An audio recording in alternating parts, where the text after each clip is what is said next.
مجھے بتاؤ، اپنے موبائل کے اندر جو تم مشکل پاسورڈ رکھتے ہو بیوی سے چھپانے کے لیے، بچوں سے چھپانے کے لیے، میں نے ایک نوجوان کو دیکھا، وہ اپنے باپ سے بات نہیں کرتا تھا. توجہ، ایک جوان کو دیکھا وہ اپنے باپ سے بات بند کیے ہوئے تھا. اس کے باپ نے مجھ سے کہا کہ سید صاحب دیکھیے میرے بیٹے نے مجھ سے بات بند کر دی، اگر آپ سمجھائیں گے تو آپ کی بہت عزت کرتا ہے، آپ کی بات مان لے گا اور میری اور اس کی بات شروع ہو جائے گی. میں نے کہا باپ کی فضیلت بتاتے ہوئے، باپ کا مقام بتاتے ہوئے، میں نے کہا کیوں اپنے باپ سے تو نے بات بند کر رکھی ہے؟ تو کہتا ہے کہ میں حضرت کیسے اب ان سے بات کروں، میں نے بڑھاپے میں ایک اجنبی عورت کے ساتھ ان کو غلط حرکت کرتے دیکھا، اس دن سے میرے باپ کے لیے میرے دل سے محبت اور عزت ختم ہو گئی. میں نے کہا میرے مولا تیری رحمتوں پہ قربان، تیری عظمتوں پہ قربان، ایک باپ نے جس بچے کو پالا پوسا بڑا کیا، کھلایا پلایا پڑھایا لکھایا، اگر ایک غلط حرکت کرتے ہوئے بیٹا اپنے باپ کو دیکھ رہا ہے تو بات چیت بن کر کے تعلق توڑ لیتا ہے. مولا تو روزانہ کروڑوں پاپ کرتے ہوئے ہمیں دیکھتا ہے، لیکن تیری ربوبیت کا رشتہ تیرے بندوں سے نہیں توڑتا. تو روزی بھی دیتا ہے، تو نعمتیں بھی دیتا ہے، تو عزت بھی دیتا ہے، تو کرم بھی کرتا ہے. مومنوں اپنے اللہ کے پیار کا احساس تو کرو، سب سے پیار کے لیے ٹائم نکالتے ہو. بچے کہتے ابو سنڈے ہے ہمیں پارک میں آپ کو لے جانا پڑے گا، ان کے لیے ٹائم نکل جاتا ہے. بیوی کہے میرے ساتھ آپ کو فلاں مقام پر چلنا ہے، ان کے لیے ٹائم نکل جاتا ہے. میرے عزیز تو اپنے اللہ کے لیے کب ٹائم نکالے گا؟ اور سن، اگر تو نے ٹائم نہ نکالا نا، ایک دن وہ آئے گا، اللہ کی رحمتیں تجھ سے روٹ جائے گی، اللہ تجھے کائنات میں ذلیل کر دے گا، اللہ تجھے رسوا کر دے گا. نمازوں کو چھوڑنے والے میرے جوان، کتنی بڑی بات ہے کہ اللہ تجھ سے بیزار ہے، اللہ کے فرشتے تجھ سے بیزار ہے، اللہ کے ملائکہ تجھ سے بیزار ہے، اللہ کے انبیاء تجھ سے بیزار ہے. حتیٰ کہ جس رسول کی شفاعت سے تو نے جنت میں جانا ہے، وہ مصطفیٰ جان رحمت تجھ سے بیزار ہے. اور سنو، اللہ کے رسول علیہ السلام حضرت سیدنا ابو ہریرہ سے کہتے ہیں ابو ہریرہ بے نمازی کی صحبت میں مت بیٹھا کرو. سیدنا ابو ہریرہ سے آقا فرماتے ہیں ابو ہریرہ بے نمازی کی صحبت میں مت بیٹھا کرو، اس لیے کہ بے نمازی پر آسمان سے لعنت برستی ہے، اور جو بے نمازی کے ساتھ بیٹھے اس نیت کے ساتھ کہ گویا وہ اس کے اس فعل سے راضی ہو تو اللہ اس پہ بھی لعنت نازل فرماتا ہے، اللہ کی لعنت اس پہ بھی برستی ہے. آپ مجھے بتاؤ کہ ہمیں دوسرے کو نماز کی تلقین کرتے ہیں، اور سرکار غوث پاک کی طرف تو جو ایک قول منسوب ہے کہ غوث پاک نے فرمایا کہ بے نمازی مر جائے اسے مسلمانوں کے قبرستان میں دفن مت کر. ہم کہاں ہیں؟ اللہ کے رسول صلی اللہ علیہ وآلہ وسلم فرماتے ہیں قیامت کے دن سب سے پہلے جس بات پر تمہاری پوچھ ہوگی وہ نماز کے متعلق تم سے پوچھا جائے گا. اور اب ذرا دل کے کانوں سے سننا، اللہ کے رسول صلی اللہ علیہ وآلہ وسلم فرماتے ہیں کہ اے میرے صحابہ دعا کرو کہ اللہ تم کو بدبخت اور محروم نہ کرے. اپنی نمازوں میں اللہ کی بارگاہ میں ہاتھ اٹھا کے یوں دعا کرو کہ اللہ کسی کو بدبخت اور محروم نہ کرے. صحابہ نے پوچھا یا رسول اللہ یہ بدبخت اور محروم کون ہے؟ تو آقا فرماتے جو نماز چھوڑ دے وہ بدبخت بھی ہے وہ محروم بھی ہے. آج کہتے ہو میری بیٹی کو رشتے نہیں آتے، اللہ کے دروازے سے اپنے رشتے کو توڑ لینے والے اس سے رشتہ جوڑے گا کون؟ آج کہتے ہو میرا بھائی مجھ سے پیار نہیں کرتا، اللہ سے رشتہ توڑنے والے تجھ سے رشتہ جوڑے گا کون؟ اللہ اکبر. تو جو نماز چھوڑ دے آقا فرماتے وہ بدبخت بھی ہے محروم بھی ہے. اور پھر سنو، سگریٹ کے چٹکے سے ڈرنے والوں، کوئلے کے چٹکے سے ڈرنے والوں، اللہ اکبر،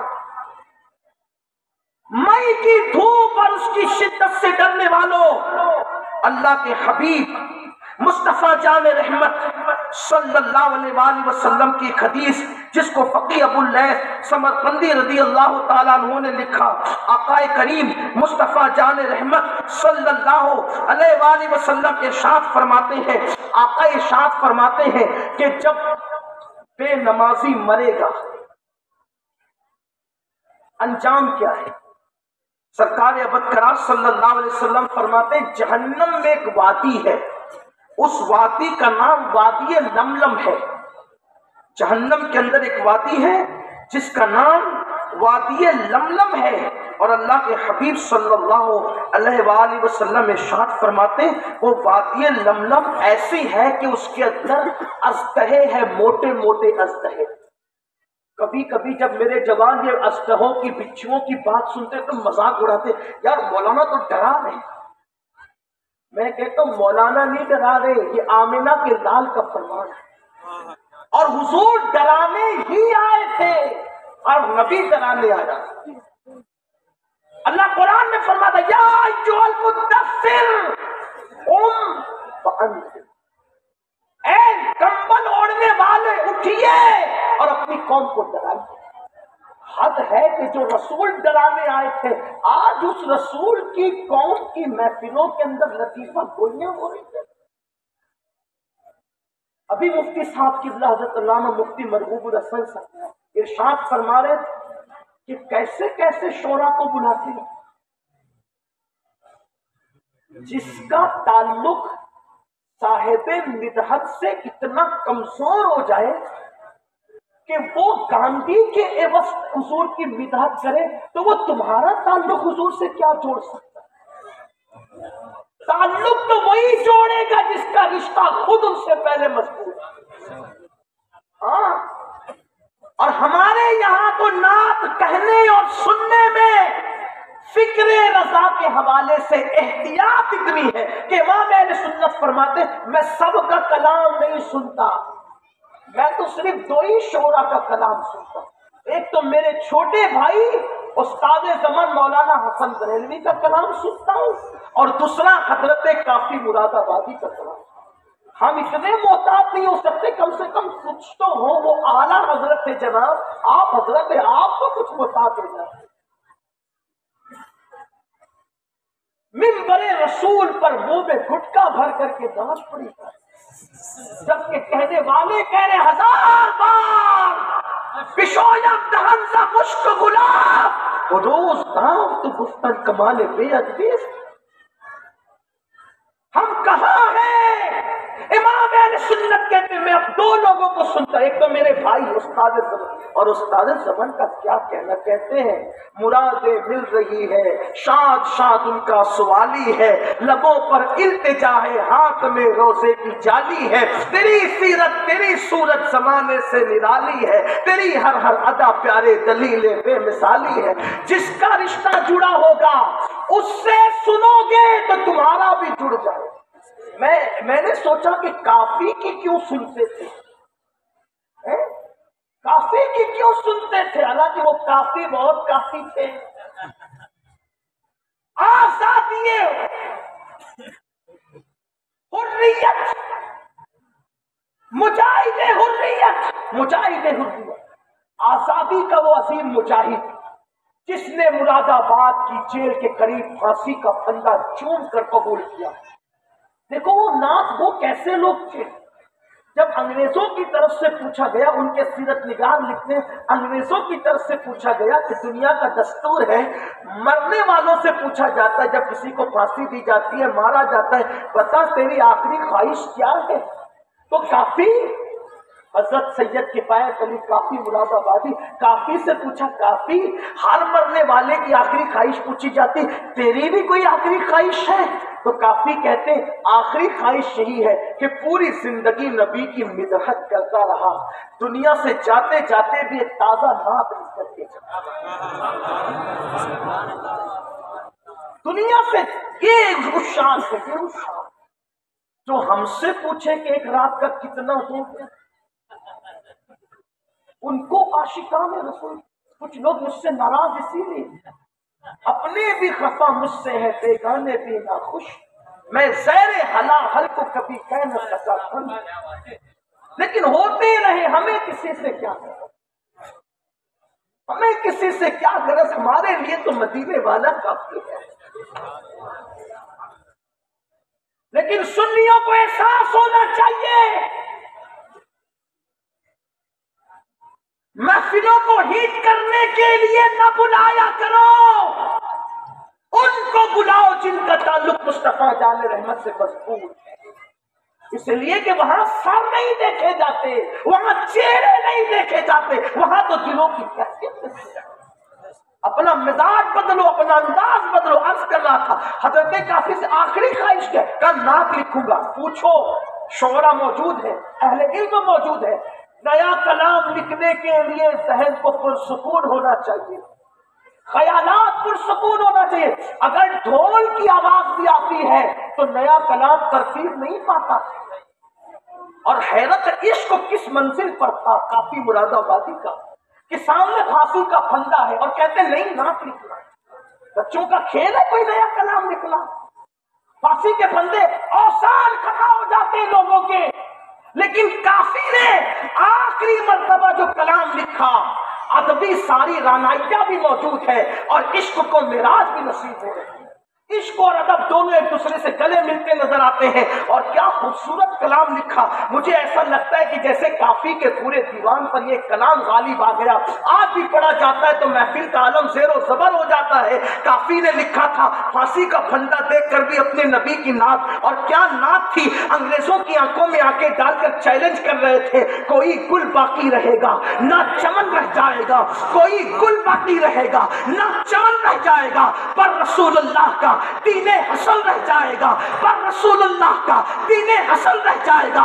اطلس و کم خاک کی پوشاک پہ نازا نہ ہو، اس تنے بے جان پر خاکی کفن رہ جائے گا۔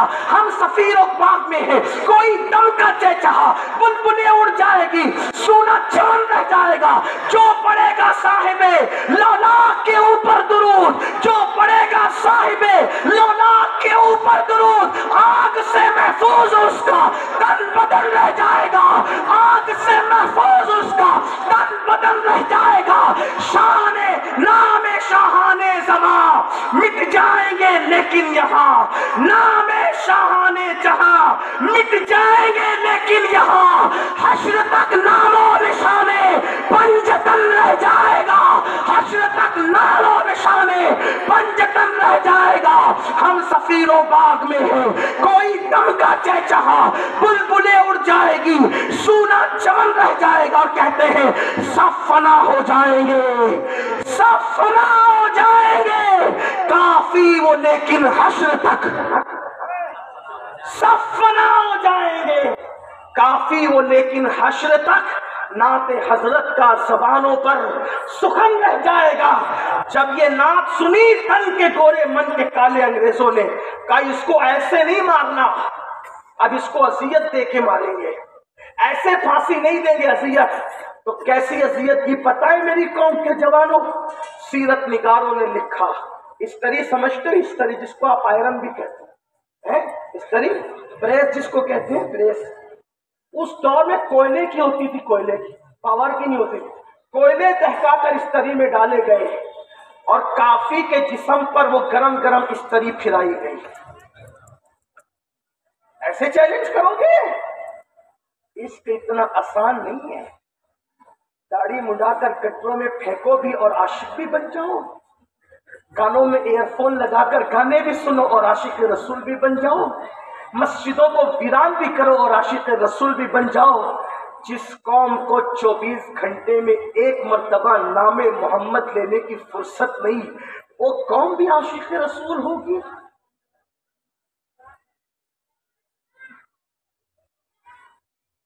ہیرو کا پورا نسب نامہ جسے پتا ہو، شادی کس کے ساتھ کی، مسلمان تھی کہ غیر مسلم تھی، اس کا باپ کون تھا، اس کا بیٹا کون تھا، اس کے بچے کتنے تھے، کیا کیا تمہیں ہیرو کے بارے میں سب پتا ہے، نبی پاک کی اولاد کتنی تھی، کبھی یہ بھی پتا کیا آپ نے؟ ناموس رسالت کو تحفظ ہم فراہم کریں گے جن کو رسول اللہ کی اولاد کے نام تک نہیں پتا ہو، جن کو حضور علیہ السلام کی ازواج پاک کے نام تک نہیں پتا ہو، صرف نعرے نعرے نعرے، کیا ہو رہا ہے؟ یقیناً عشق تمہارے پاس ہے، لیکن عشق کرنے کا طریقہ تو سیکھ لو، عشق کرنے کا طریقہ تو سیکھ لو۔ حضرت کافی کے بدن پر جب استری پھیری گئی تو کافی نے عالم بیداری میں رسول اللہ کا دیدار، یہ تھے مضبوط رشتے والے لوگ، یہ تھے نسبت والے، عالم بیداری میں دیدار کیا۔ تو دیدار کرنے کے بعد روتے کہا یا رسول اللہ میں نے دیر کر دی، اگر مجھے پہلے پتا ہوتا نا کہ جسم پہ استری پھروا کر آپ نظر آتے ہیں تو میں اتنی دیر نہیں کرتا، اس سے پہلے استری پھروا چکا ہوتا تاکہ آپ کا جلوہ جہارا نظر آئے۔ یہ میرے امام کہتے جان تو جاتے ہی جائے گی قیامت، جان کی حیثیت کیا ہے؟ جن کی نسبتیں مضبوط تھی انہوں نے کہا جان تو جاتے ہی جائے گی قیامت، یہ ہے اب یہاں مرنے پہ ٹھہرا ہے نظارہ تیرا، جان دے دو وعدے دیدار پر، نقد اپنا دام ہو ہی جائے۔ عشق والوں کی بولی یہ ہم کہاں جا رہے ہیں؟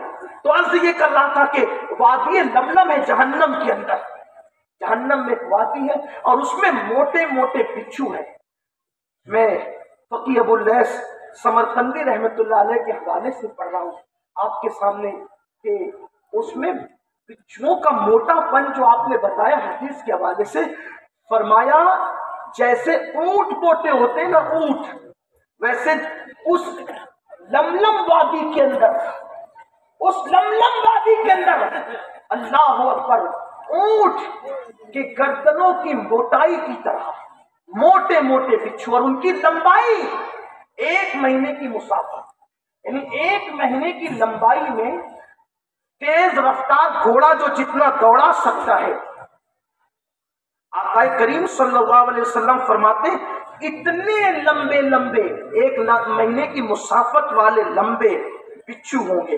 اور آقا کریم صلی اللہ علیہ وسلم فرماتے ہیں کہ اگر وہ بچھو 1 مرتبہ کسی کو ڈنک مارے تو 70 سال تک کے اس کے جسم کے اندر وہ زہر گھومتا رہے گا۔ ہے طاقت نہیں؟ حضور کے کہنے پہ اللہ کو ایک مانا ہے اور بالکل مانا ہے، الحمدللہ۔ انہی کے کہنے پہ قرآن کو اللہ کی کتاب اور آخری کتاب مانا ہے، تو وہ فرما رہے بے نمازی تو ایسے بچھو ڈسیں گے۔ اے میری قوم کے جوانوں، جو چیل کبوں سے ڈرتے، چپکلی اور چوہے سے ڈرتے ہو، ایسے موٹے موٹے بچھو جب نماز چھوڑنے کی وجہ سے ڈنک ماریں گے اس نازک جسم پر، کتنا نازک ہے یہ جسم، ٹھوکر لگ جائے تو پورا دن بے چینی میں گزرتا ہے، جھٹکا لگ جائے تو پورا دن بے قراری میں گزرتا ہے۔ اے میرے جوان، اپنے حال پہ رحم کر میرے بھائی، اے ادری کے مسلمانوں، اب آس پاس سے آنے والوں، ارد گرد سے آنے والوں، گردا گرد سے آنے والوں، ادھر ادھر سے آنے والوں، گرد نواح سے آنے والوں، کیا مجھے بتاؤ اپنی اس ننھی سی، اس اپنی خوبصورت سی، اس اپنی اچھوتی سی جوانی پر نہ رحم تو کر لو؟ کیا ہمارا یہ چھوٹا سا ننھا سا وجود جو پتھر اللہ کے عذاب برداشت نہ کر سکے، پہاڑ اللہ کا عذاب برداشت نہ کر سکا، تو کیا ہمارا یہ نازک سا جسم اللہ کا عذاب برداشت کر سکے گا؟ اور وہ موٹے موٹے بچھوؤں کے ڈنک جو 70 سال تک کے تڑپائیں گے، کیا ہم برداشت کر سکیں گے؟ اسی پر میرے آقا نے بس نہیں فرمایا، غیب دا نبی صادق و مصدوق مصطفیٰ جان رحمت صلی اللہ علیہ وسلم فرماتے ہیں، اور تھوڑی سی توجہ میں اپنی بہنوں کی بھی چاہتا ہوں، میری مائیں اور بہنیں بھی یہاں موجود ہیں، ہزاروں کی تعداد میں موجود ہے۔ میری بہن، تجھے تو روٹیاں پکانے کے لیے وقت مل گیا نا، تجھے تو برتن دھلنے کے لیے وقت مل گیا نا، تجھے تو کپڑے دھلنے کے لیے وقت تو مل گیا، یقیناً تم اچھا کام کر رہی ہو۔ جو عورت گھر کا کام کرے، اللہ کے رسول علیہ السلام فرماتے ہیں اللہ اس عورت کو جہاد میں شرکت کرنے کا ثواب دیتا ہے، اچھا کام کر رہی ہو۔ لیکن میری بہن، جس شوہر کو گرم روٹیاں پکا کر تو دے رہی ہے نا نماز کے وقت میں، اور نماز نہیں پڑھتی، سن لے، جس دن تیری موت آئے گی اور تیری روح کا رشتہ تیرے جسم سے ٹوٹ جائے گا، یہ شوہر تیرا نہ رہ جائے گا، تجھے منو مٹی کے نیچے دبا دیا جائے گا۔ یاد رکھنا میری بہن، جب اللہ کی عبادت کا وقت آ جایا کرے تو سب کو چھوڑ دیا کر اور اللہ کی عبادت کے لیے کھڑی ہو جایا کر۔ اللہ اکبر۔ آج عورتیں بھی کہتی ہیں مولانا ٹائم نہیں ملتا ہم کو، دو عورتیں جمع ہو جائیں تیسرے کی غیبت لے کر کے تم بیٹھ جاتی ہو۔ میری بہن تمہیں غیبت کے لیے ٹائم ہے، ادھر کی ادھر لگانے کے لیے ٹائم ہے، اور تمہیں سیریل اور فلم کے لیے۔ میں نے ایک جگہ پر کہا تو علماء نے بہت دعائیں دی۔ میں نے کہا ایک دور وہ تھا کہ جب ماں باپ مر جاتے تھے تو بچے یتیم ہو جاتے تھے، آج تو ماں باپ کی موجودگی میں بھی بچے یتیم ہو گئے۔ لوگوں نے کہا وہ کیسے؟ میں نے کہا جس کو ماں باپ کا پیار نہ ملے، جس کو ماں باپ کی تربیت نہ ملے، جس کے ماں باپ کی شفقت نہ ملے، جس کو ماں باپ سے ملنا جلنا نصیب نہ ہو، تو وہی تو یتیم ہے۔ آج ماں باپ مل رہے ہیں بچوں کو، باپ کما کر کے آتا ہے موبائل لے کے بیٹھ جاتا ہے، ماں کام سے فارغ ہوتی وہ موبائل لے کے بیٹھ جاتی ہے۔ بچوں کی تربیت کون کرے؟ بچوں کی تربیت کون کرے؟ اور یاد رکھنا بغیر تربیت کے بچے، انسان کے بچے تو ہو سکتے ہیں لیکن انسانیت والے بچے نہیں ہو سکتے۔ یاد رکھ، انسان اور انسانیت میں فرق ہے۔ رسول اعظم محسن انسان بن کر صرف نہیں آئے بلکہ محسن انسانیت بن کر کے آئے۔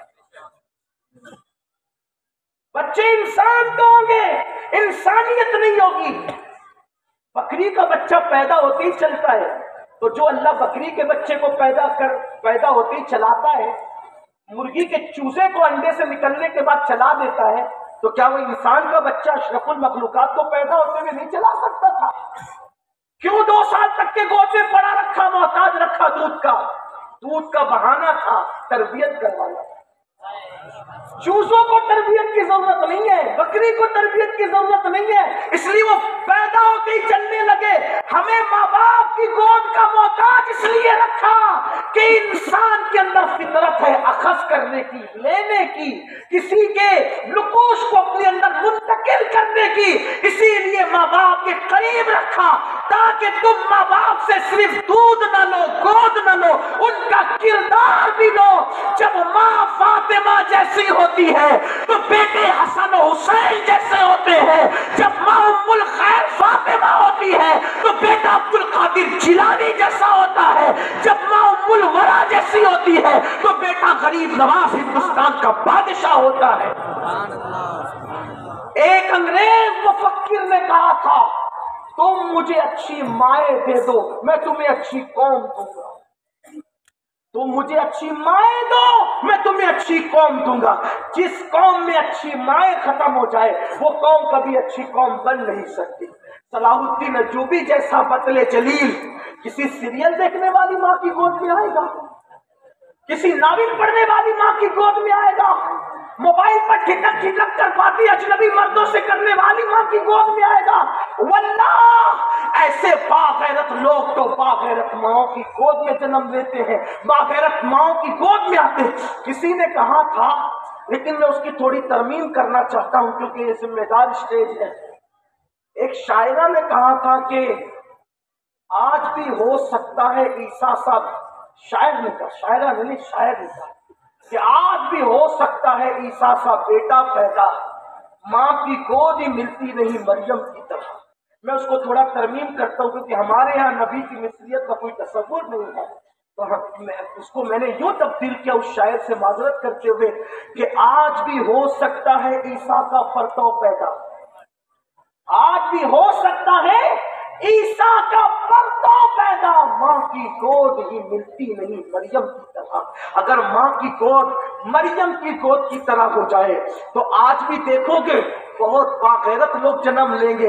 ماؤں نے قیادت نہیں کی ہے لیکن قائدین کو ماؤں نے تیار کیا ہے، ماؤں نے جہاد نہیں کیا ہے لیکن بیت المقدس اور اندلس کے فاتحین کی تربیت کرنے والی مائیں تھی۔ اللہ اکبر۔ ماؤں نے جو ہے پھانسی کے پھندوں کو نہیں چوما ہے لیکن پھانسی کے پھندے مسکرا کر چومنے والوں کے حوصلوں کو ماؤں نے ہی جلا دی ہے، ماؤں نے ہی ان کی تربیت کی ہے۔ اللہ اکبر۔ کیا ہو گیا آج مائیں بھی جو ہے گناہوں میں ڈوب گئی۔ کہا گیا، سرکار خواجہ عثمان ہارونی نے کہا تھا اگر مرد گناہ کرے تو عورتوں کی پاک دامنی اور ان کا تقوی قوموں کو تباہی سے بچا لیتا ہے، لیکن جس قوم کی عورتیں ہی پاپی ہو جائیں پھر اس قوم کو تباہی سے کوئی نہیں بچا سکتا۔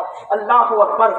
آج کیا ہو رہا ہے، قوم کی بیٹیوں کا کیا حال ہے؟ سب کی بیٹیاں ایسی نہیں یا سب بیٹیاں ایسی نہیں مجھے معلوم ہے، لیکن اللہ اکبر، کسی کے بھاگنے کی خبر اخبار میں چھپ رہی ہے، کسی کے بھاگنے کی خبر یوٹیوب پر نشر ہو رہی ہے، کسی کے بارے میں ڈیبیٹ چل رہی ہے کہ وہ اسلام سے باغی ہو گئی۔ مسلمانوں کیا ہو رہا ہے؟ اپنے حال پہ رحم کرو، آؤ پلٹو۔ بس اپنی گفتگو سمیٹتے ہوئے اپنی بات مکمل کر لوں۔ میرے پیارے آقا علیہ الصلوۃ والتسلیم کے پیارے دیوانوں، اللہ اکبر! اپنی بہنوں سے بھی کہتا ہوں، آپ سے بھی کہتا ہوں، یہ حدیث پڑھ کر ایک روایت بیان کر کے بات میں مکمل کر لوں گا۔ اللہ اکبر! میرے آقا علیہ السلام فرماتے ہیں کہ جب وہ موٹے موٹے بچھو جب کسی بے نمازی کو ڈسیں گے تو 70 سال تک کے زہر اس کے جسم کے اندر جو ہے وہ رب جو ہے وہ اس کو اذیت دیتا رہے گا، اس کو تکلیف پہنچاتا رہے گا۔ اسی پر بس نہیں، میرے کریم آقا غیب کا نبی صلی اللہ علیہ وسلم ارشاد فرماتے ہیں، اس زہر کی وجہ سے اس کا گوشت تو چھڑ کر کے گر جائے گا، اس زہر کی وجہ سے اس کا گوشت جھڑ کر کے گر جائے گا، اس کی ہڈیاں ٹوٹ جائے گی۔ اللہ اکبر! کتنا دردناک عالم وہ ہوگا۔ صرف 10 منٹ کا ٹائم نکالنا ہے میرے بھائی، فجر کی ننھی میٹھی میٹھی نیند کو 10 منٹ چھوڑنا ہے۔ لوگ کہتے ہیں مولانا آنکھ نہیں کھلتی، میں کہتا ہوں میرے بھائی، ٹرین پکڑنا ہو تو کیسے آنکھ کھل جاتی ہے، پلین پکڑنا ہو تو کیسے آنکھ کھل جاتی ہے، بچوں کو اسکول پہنچانا ہو تو کیسے آنکھ کھل جاتی ہے۔ اسکول پہنچانے کے لیے، ٹرین پکڑنے، پلین پکڑنے کے لیے آنکھ کھلتی ہے، میرے اللہ کو سجدہ کرنے کے لیے تیری آنکھ نہیں کھلتی۔ اللہ کا سجدہ تو نے سمجھائی نہیں، اس کی اہمیت تو نے سمجھائی نہیں۔ اگر اس کی اہمیت پوچھنا ہے تو امام حسین سے پوچھ، پیدا ہوتے ہی جس کو جنتی جوانوں کا سردار بنا دیا گیا، شہادت کے وقت بھی سجدہ نہیں چھوڑا۔ اللہ اکبر! اللہ اکبر! یہ لمحات اللہ کے رسول کے دنیا کی رخصتی کے ظاہری طور پر دنیا سے جاتے جاتے کیا یہ لمحات مسلمان بھول گئے؟ جب میرے آقا بظاہر بتقاضے بشریت اللہ اکبر اپنے پیروں سے مسجد نہ جا سکے تو حضور علیہ السلام نے 2 صحابہ کے کندھوں پہ ہاتھ رکھا اور اپنے پیروں کو زمین سے گھسیٹتے ہوئے حضور علیہ السلام مسجد میں تشریف لے گئے۔ آقا کریم صلی اللہ علیہ وسلم فرماتے ہیں، اگر نماز فرض کرنے کا عذاب لوگوں کو پتہ چل جائے اور وہ چلنے کے قابل نہ رہے تو اپنے وجود کو گھسیٹتے ہوئے مسجد میں لے جائیں گے، پھر بھی لوگ نماز ترک نہ کریں گے۔ اللہ اکبر! اس لیے اپنے اس وجود پہ ظلم نہ کرو، اپنے نازک سے وجود کے ساتھ زیادتی نہ کرو، اللہ کے عذاب سے بچاؤ۔ میرا اللہ فرماتا ہے، یا ایھا الذین آمنوا قوا انفسکم واہلیکم نارا وقودھا الناس والحجارہ، اے ایمان والو اپنے آپ کو اور اپنے اہل و عیال کو جہنم کی اس آگ سے بچاؤ جس کا ایندھن انسان اور پتھر ہے۔ میرے عزیز، اپنے بچے کو 25 سال تک اسکول، کالج اور یونیورسٹی پڑھانے والے، تو اس کا مستقبل بہتر بنانا چاہتا ہے۔ دنیا کی ڈگریاں دلانے کے لیے پوری دولت داؤ پہ لگا دیا، ایمان کی ڈگری دلانے کے لیے کیا محنت۔ اگر آپ کا بچہ 25 سال بھی پڑھے گا تو کیا گارنٹی ہے کہ مستقبل سنورے گا؟ اور اگر وہ نمازی نہ تھا تو تم نے تو اس کی آخرت داؤ پہ لگا دی، اس کی آخرت برباد کر دی۔ حیرت ہے، ساری ڈگریوں کے لیے فکر ہے، اللہ کی وفا کی ڈگری کب دلانے کی فکر کرو گے؟ رسول اللہ کی وفاداری کی ڈگری دلانے کی کب فکر کرو گے؟ اور نماز کے بغیر وفائے رسول کی ڈگری محال ہے، نہیں ہو سکتی۔ اس لیے اپنے بچوں کو بھی نمازی بناؤ، خود لے جاؤ مسجد تک اور سنو روایت پوری۔ جب جسم گل جائے گا، گوشت چھڑ جائے گا، زہر کی وجہ سے ہڈیاں ٹوٹ جائے گی، تو اللہ کے حبیب علیہ الصلوۃ والتسلیم فرماتے ہیں کہ پھر اسی وادی کے اندر ایک اور وادی ہے جس کا نام جب الحسن ہے، ایک کنواں ہے، کنواں۔ جب کہتے ہیں کنویں کو، اور حسن مطلب غم، غم کا کنواں۔ جب الحسن ایک کنواں ہے جہنم کے اندر، پانی کا کنواں نہیں، آگ کا کنواں ہے، آگ کا۔ اور اللہ کے حبیب علیہ السلام فرماتے ہیں اس میں کھچر کی طرح بچھو رہتے ہیں، کھچر کی طرح، اور اس کے 70 منہ ہے اس بچھو کے 70 منہ، اور ہر منہ کے اندر 70 ڈنک ہے، ہر منہ کے اندر 70 ڈنک ہے۔ اگر یہ بات کوئی لیڈر کہتا، معاذ اللہ سیاسی لیڈر، تو لوگ ہنس کے اڑا دیتے۔ کوئی مولوی صاحب صرف کہتے تھے کہتے ہیں مولانا کا تو کام یہ ہے، لوگ یہ کہتے ہیں، لیکن مولا فرما رہے مصطفیٰ جان رحمت۔ اور علماء سے پوچھو فقی ابو اللہ سمرقندی کون سی ہستی کا نام ہے، کتنے بڑے عالم اور کتنے بڑے فقی کا نام ہے، انہوں نے یہ روایت کو لکھا، اللہ اکبر، کہ جب الحزن میں اس کنویں کے اندر جو بچھو ہے کچر کی طرح، اور ان کے 70 منہ ہیں اور ہر منہ میں 70 ڈنک ہے، اور جب وہ اس کو ڈنک مارے گی بے نمازی کو، تو اللہ کے رسول علیہ السلام فرماتے ہیں اس زہر کی حرارت کو وہ 1000 سال تک محسوس کرے، 1000 سال تک۔ اس لیے اللہ کے بندوں، میں آپ کی منت کرتا ہوں، آپ کی سے گزارش کرتا ہوں، ہاتھ جوڑ کر اپنے آپ پہ رحم کرو، اپنے آپ پہ رحم کرو، اپنے آپ کو جہنم کا ایندھن مت بناؤ، اللہ کی بارگاہ میں سچی توبہ کر لو، رب کی بارگاہ میں پلٹ آؤ۔ میرا اللہ کتنا کریم ہے، کیسا مہربان ہے۔ حدیث پاک میں آتا ہے، اللہ کے رسول علیہ السلام فرماتے ہیں جب رات کا آخری حصہ آتا ہے تو اللہ اپنی رحمت والی چادر پھیلا کر کے فرماتا ہے رات کے گنہگاروں، صبح کا اجالا ہونے سے پہلے توبہ کر لو تاکہ میں تمہارے گناہوں کو معاف کروں۔ اور جب دن جانے لگتا ہے تو سورج غروب ہونے سے پہلے اپنی رحمت کی چادر پھیلا کر کے کہتا ہے میرا اللہ کہ دن کے مجرموں اور پاپیوں، سورج غروب ہونے سے پہلے، شام آنے سے پہلے توبہ کر لو تاکہ میں تم کو معاف کر دوں۔ اللہ فرماتا ہے ان اللہ یحب التوابین، توبہ کرنے والوں کو ہم اپنا محبوب بنا لیتے ہیں۔ آؤ اللہ کی بارگاہ میں پلٹو، اللہ کی بارگاہ میں توبہ کرو، اللہ کی بارگاہ میں رجوع کرو، اور ایک پکا سچا مومن بن کر اپنی زندگی گزارو۔ بس گفتگو سمیٹتے ہوئے الذین آمنوا وکانوا یتقون، دو کام ہم نے کرنا ہے، ایمان اور تقوی، ایمان اور خشیت۔ پھر اس کے بعد اللہ کی شان اس کے ذمہ کرم پر ہے، پھر وہ مرتبے کیسے عطا کرتا ہے، پھر وہ شان کیسے عطا کرتا ہے۔ غوث پاک بھوکے رہتے ہیں تو اللہ فرماتے ہیں عبد القادر تجھے میری قسم ہے کھا لے، عبد القادر تجھے میری قسم ہے پی لے۔ میرے امام کہتے ہیں قسمیں دے دے کے کھلاتا ہے پلاتا ہے تجھے پیارا اللہ تیرا، چاہنے والا تیرا۔ الذین آمنوا وکانوا یتقون، ایمان والے بننا، متقی بننا تمہارا کام ہے۔ اللہ مرتبے کیسے عطا کرتا ہے، اللہ اکبر۔ دیکھو جب تقوی ہو نا، تقوی، جب کچھ لوگ تقوی کو کیا سمجھتے ہیں، ہاتھ میں 3 بار تسبیح ہو، داڑھی بھی بہت بڑی ہو، لباس بھی کوئی میری طرح مخصوص ہو۔ علماء سے پوچھے تقوی کا تعلق نہ ہاتھ کی مالا سے ہے، نہ لباس کے چھوٹے بڑے ہونے سے، نہ ٹوپیوں کے کلر سے کوئی اس کا تعلق۔ حضور سے پوچھے تقوی کیا عرصہ ہے، آقا فرماتے اشارہ کر کے التقوی ہاں ہونا، تقوی یہ ہے۔ ایک شخص فاروق اعظم نے دیکھا اٹھ کے دور میں کہ مسجد نبوی میں گردن جھکا کے بیٹھے، کچھ لوگ گردن جھکا کے بیٹھنے کو تقوی سمجھتے، تیوری چڑھی ہو، منہ چڑھاؤ اور گردن جھکی ہوئی ہو اور آج جناب اسی کو تقوی سمجھ۔ مسجد نبوی میں کوئی گردن جھکا کے بیٹھا ہے، فاروق اعظم تو بھی فاروق اعظم نے مکہ اس کی گردن پہ مارا، فرمایا ریاکار، تقوی گردن میں نہیں ہے، تقوی دل میں۔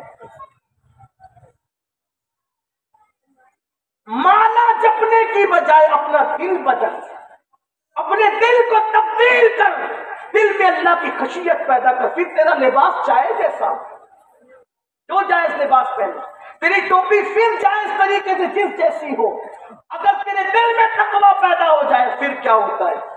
اچھا پیٹ میں جا رہا ہے حرام اور ہر سال حج اور عمرہ ہو رہے، جناب متقی ہے، رند کے رند رہے ہاتھ سے جنت میں۔ جس کے پیٹ میں حرام ہے اس کا حج کیسا، جس کے پیٹ میں حرام ہے اس کے عمرہ کیسے، جس کے پیٹ میں حرام ہے اس کی نماز کیسے۔ جو لقمہ حرام کھائے گا اللہ 40 دن تک نہ اس کی دعا قبول کرتا ہے، نہ اس کی نمازیں، نہ اس کی عبادتیں قبول کرتا ہے۔ غوث پاک سے کسی نے پوچھا آپ کی ترقی کا راز کیا ہے، غوث پاک سے کسی نے پوچھا آپ کی فرمایا 2 چیزیں جس میں ہم بہت کمزور ہیں۔ کون سی 2 چیزیں ترقی کا راز ہے غوث پاک کی؟ صدق مقال، عقل حلال۔ میں سچ بولتا رہا، حلال کھاتا رہا، یہ مقام مل گیا۔ کون سا مقام؟ ایک ولی کی ولایت چھن گئی۔ توجہ کرنا، بات مکمل ہوتی ہے غوث پاک میں کیا مقام ملتا ہے اللہ کے بندوں کو، محبوب بندوں کو، مقبول بندوں کو۔ آپ متقی بن جائیں ایمان والے کے ساتھ، جنت بہت سستی ہے۔ پھر کہہ رہا میں نے شروع میں کہا تھا نا، جنت ہے بہت سستی۔ اگر آپ اجازت دیں گے تو میں اتنا وہ بھی طریقہ بتا دوں گا کہ جنت بہت سستی ہے، لیکن کرنا کیا ہے؟ مومن اور متقی بن جاؤ تو جنت ہے بہت سستی، بلکہ جنت تمہاری مشتاق ہو۔ کوئی مومن تو بنے، کوئی مومن تو بنے۔ وقت زیادہ ہو، میں غوث پاک کے حوالے سے بات پڑھ کے بات مکمل کرنے لگا ہوں۔ ایک ولی کی ولایت چھینی، 70 اولیاء نے دعا کی، نہیں ملی۔ لوگوں نے کہا شیخ عبد القادر جیلانی غوث پاک کے پاس جائے۔ جب غوث پاک کے پاس گئے تو انہوں نے دعا کی اللہ اس کی ولایت واپس کر دے۔ جواب آیا عبد القادر، اچھا جب ہم سنی کہتے ہیں نا کہ جواب آیا تو لوگ کہتے ہیں کہ اللہ تو غیر نبی سے کلام ہی نہیں کرتا، یہ تم جواب کہاں سے لاتے ہو؟ تو ہمارے یہاں اہل سنت میں عقیدہ یہ ہے کہ بے شک اللہ غیر نبی سے کلام نہیں کرتا جس کو تم کلام کہتے ہو، لیکن وہ الہام ضرور کرتا۔ الہام کا تذکرہ تو شہد کی مکھی کے لیے بھی قرآن میں آیا ہے، حضرت موسیٰ علیہ السلام کی امی کے لیے بھی آیا ہے۔ تو جو اللہ شہد کی مکھی پہ الہام کرتا ہے، کیا وہ اپنے دوستوں کے دلوں پہ الہام نہیں کر سکتا؟